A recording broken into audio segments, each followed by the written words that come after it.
Korjausrakentamisen tuotekehitystä energiatehokkuuden mielessä niin ohjaa erityisesti energian hinta. Eli energian hinta on käytännössä tuplaantunut viimeisen 10 vuoden aikana. Lisäksi meillä on ihan valtava rakennuskanta, mikä on nykymittapuun mukaan varsin epätehokasta energiatehokkuusmielessä. Lisäksi nämä ilmastotavoitteet, eli EU:n ilmastotavoitteet, niin käytännössä tarkoittaa sitä, että uudisrakentamisella ja sen energiatehokkuudella me ei pystytä niitä tavoitteita saavuttamaan. Eli käytännössä me joudutaan väkisinkin korjaamaan sitä vanhaa rakennuskantaa.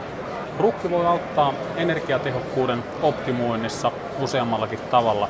Kaikki lähtee siitä energiasimuloinnista, eli RUC tarjoaa asiakkaalleen tällaista energiasimulointipalvelua, missä se rakennuksen energiatehokkuus voidaan optimoida ja sieltä pystytään sitten helposti löytämään ne kaikkein järkevimmät tavat parantaa sitä energiatehokkuutta. Eli ikään kuin ne fiksuimmat korjauskohteet löydetään.